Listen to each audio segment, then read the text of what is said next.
Hey guys, thanks so much for tuning back in. Today I'm going to be hacking up my Philo quercifolium, or also known as glad hands, because it started to touch my ceiling, and I realized also that the leaves started to get a lot smaller. So I'm assuming that it is because one, it's touching the ceiling, it has nowhere to go, so the growth is starting to be stunted, and or two, it is super root bound. And I am going to be checking out the roots today, seeing if I need to up pot, in which, if that's the case, I'm not sure I have a bigger pot than this, so that's going to be a problem. Also, the moss that I have it growing in is not to the top of the pot, so maybe I can take this all out, put some fresh moss at the bottom, and then plant it back in the same pot. Also, here is the bottom of the stem. So it is super long. It's taller than me actually, and I'm 5'4.5". Don't forget the half. And that's the bottom piece, and the top piece is here.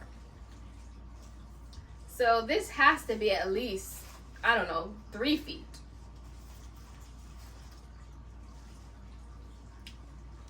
So I'm going to cut these up and put it in a jar of my special formula liquid dirt and water.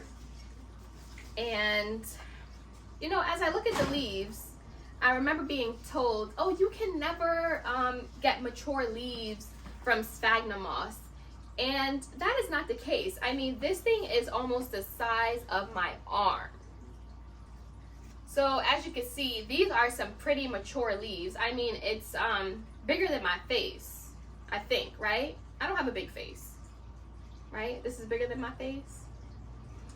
And it's not really about the medium that you use to get mature leaves on any plant. It's about the fertilizer. And I'm going to show you all the fertilizer I use, and then show you the difference between when I wasn't using fertilizer on this plant and when I started. And there's a big difference you can see. So anyways, let's get started. I guess I'm going to take, I'm not sure, I don't know if I want to do 2 leaves per cut or 1 leaf per cut. I'm going to do 2 per. So here, 2 leaves here. And then the last one will be 1 leaf and the top cut there. So let me very carefully get untangled from this beast. Ooh, okay. This is crazy. Okay, I'm just gonna show you guys the process that it's going to need in order to grow a new plant. I'm going to show you the top cut, and then I'll show you a mid cut. So here is the top cut. And you know, the census is that top cuts are always better than a mid cut, which is true, because one, it helps with the plant continuing to have mature leaves, and 2, it's a higher success rate with a top cut because a lot of nutrients has been pushed to top of the plant to continue to grow. So these are the main elements that you're going to need to continue to grow your plant after cutting. You'll need these little aerial roots. So these are not main roots, but these are roots that are produced by the plant to climb onto whatever the surroundings are in that environment. That's the purpose of aerial roots, to help continue to grow and have nutrients from the source that it's climbing on. So these are the aerial roots. Once I place it in water, these will grow roots to continue to push the plant in its growing phase. Here is the auxiliary bud. This is where the new plant will grow from. So you need a node, which is the line that you see here.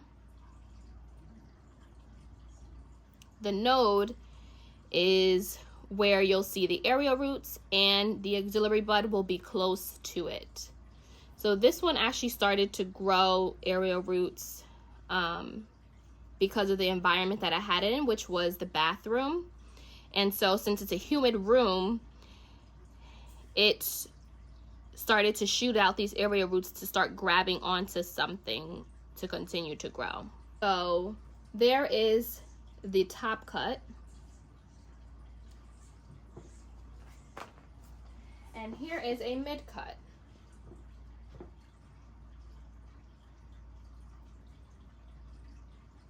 So again, we have the aerial roots, the auxiliary bud, and the leaf. The leaf is going to help it gain sugars through its photosynthesis process and help roots begin and a new plant to grow. So I'm gonna go ahead and stick these into my mixture. Oh, also, in order to know how to place your cutting in the medium of your preference, I hold in the plant upright and seeing which side the aerial roots are on and which side the auxiliary bud is on. So typically the aerial roots are on the bottom of the node. And remember, the node is the line. The auxiliary bud is typically on the top of the node. So that's how you can tell which way you're going to place your cutting in the medium of your preference. So this is actually the top of my cutting. So this cutting is going up this way. The auxiliary buds are facing up. The leaves, however, are facing down because as it continued to grow in my bathroom, the light was underneath the new growth. So again, in order to help the leaves photosynthesize, the light is what aids that process. So the leaves began to grow down to the light source. That's another reason why my petioles, which is here, the petiole is the part that grows from the stem to the leaf. If you can see here, my petiole was very short. It is super long.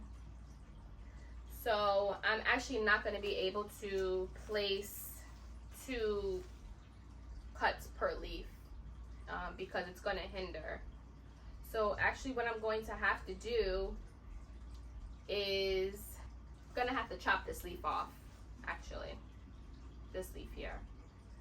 Another thing I realized is because the light source was at the bottom of the plant, the new growth, the leaves started to turn. So I hope you can see that there. The tip of the leaf is facing outward while the base of the leaf that touches the petiole is inward. So it's so cool, guys, how plants grow and how they are going to thrive no matter what humans do. So I'm going to go ahead and chop off the bottom leaf because it's going to hinder me getting it into my water. So I'm going to place that there. And I will show you guys updates as it starts to grow, which should be a fairly quick process because the aerial roots already have started since it was in ideal conditions. So again, this is the top, the bottom leaf, again, to get it into my source of water. All right, so we got that out the way. Oh, just gotta stick my top cut in there. And I'm also gonna show you guys the difference of how the aerial roots mature into its ground roots from the top cut and the mid cuts.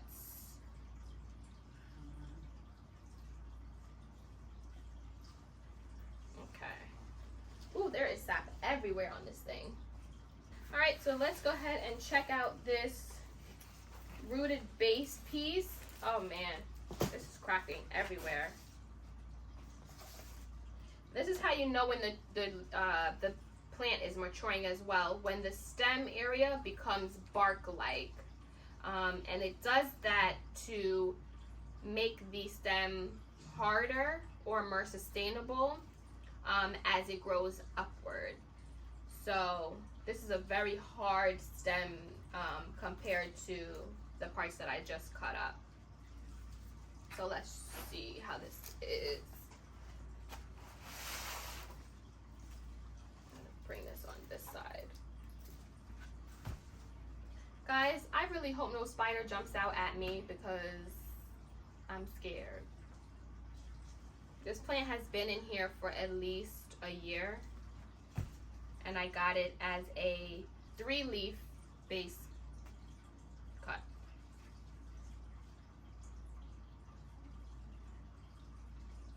So let's see if this is root bound.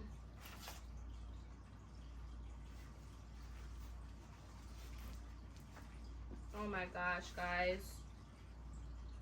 This thing is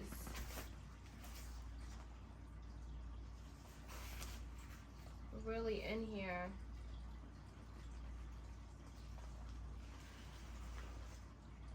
Oh, it's not as bad as I thought. It's really not that bad, guys. I thought this was gonna be really, really root bound, and it's really not. So I'm gonna do what I said and put some fresh moss at the bottom. Yeah, I'm gonna leave it alone. Let it continue to grow. So this is where it lives in my bathroom here. Sorry for the echo, guys. That probably sounds crazy. And so you can see that this is a lot taller than me. And I leave it here.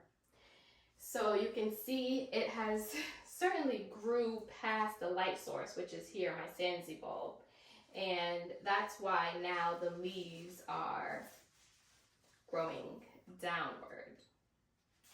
So I am going to stake this back up here, and what I use are these little clips here that I got from Amazon, and it just sticks on the wall with a little sticky pad here. And I stick the stem in this piece here.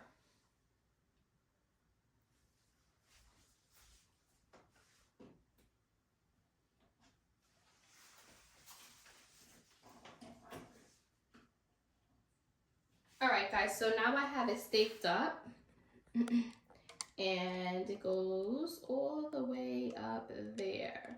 Now the problem that I'm having is, again, the light source.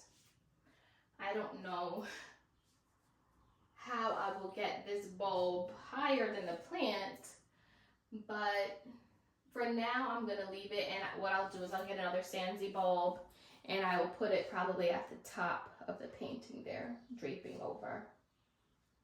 But for now, that is how it will have to look. and the leaves will just continue to do this growing down thing. So that's okay. So guys, these are the fertilizers that I use here, and this is actually in the exact order I use it in, except for the liquid dirt. So the liquid dirt is only used when I am growing cuttings out. This plant food really is helpful. So this is not actually a fertilizer, it's just plant food. So that's what I use for my cuttings to get them started. Once I have quite a bit of secondary roots that have begun to grow, I switch over to this mixture of fertilizer, which the Silica Boost is used for helping the cells of the leaves.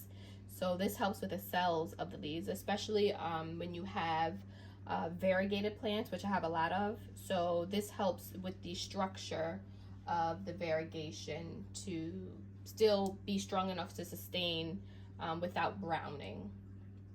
The Dazula I add in next, and the pH down I use because my tap water is a little harsh. And then the HydroGuard I use, and this is for the roots. So this helps the roots to be big and strong and to grow healthy plants, because we all know the roots are what the plant needs to sustain thriving. I do use the pH paper indicators after I have used my pH down. So guys, I really am shocked that I use this, because I was one of those plant lovers that was just like, you know, water and light is all it needs. And you know, that's true. All it needs really is water and light. So guys, I hope that you have learned something in this video and you can apply it to your plant journey. Thanks so much for tuning in. Plants in Paradise out.